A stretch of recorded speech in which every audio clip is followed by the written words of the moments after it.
هنا نفق النقطة واحد كما يسمى من قبل الأهالي.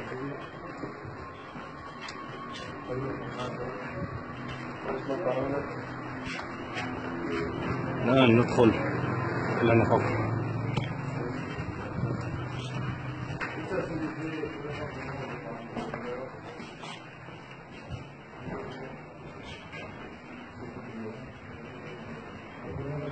منار بالكامل. هنا حين تدخل السيارات مرآة لمصفات السيارات. نعود نعطيكم صورة من هنا.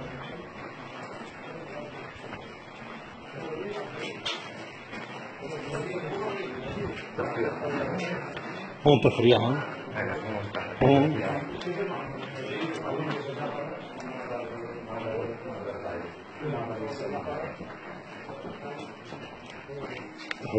كيف شفاف هيك صح. أيضا نفق.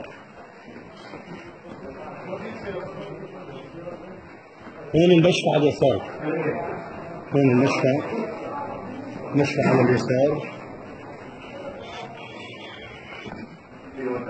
هون موسع التفريعة هيك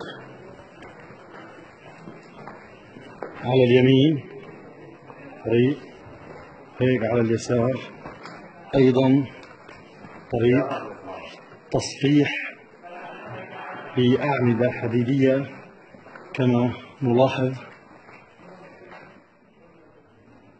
كامل النفق. قلت لي إنه كان في تبرعات لهي الأنفاق، يحطوا مبلغ معين، يحطوا أرقام مثلا ضئيلة كثير هون بالتكييف مثلا، بس بده 100 ضعف لتصنيع هاي الأنفاق. يعني من اللي برا اللي عم يعطوا مصاري. شايفين؟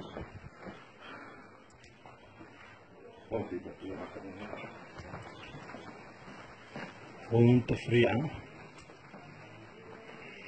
تصفيح، تعميم، كهرباء، إنارة. هيك تقريبا زلنا 3 طوابع نحن تحت الأرض. هلا مسافة 15 متر تحت الأرض. 15 متر تحت الأرض.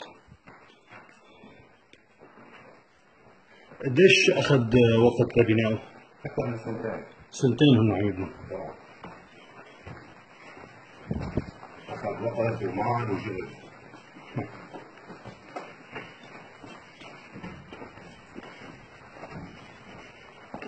التكلفة تبعه كان عمره 20 سنتين. التكلفة تبعه عمره 20 مسرح. سنتين وهن عم يحاولوا يبنوه.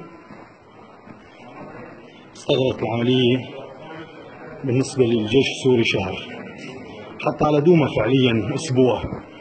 هذا الشيء اللي لهم سنين هن عم يبنوه، الجيش سيطر عليه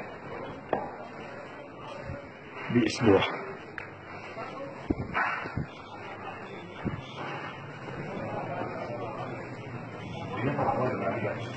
كمان في نفق ثاني.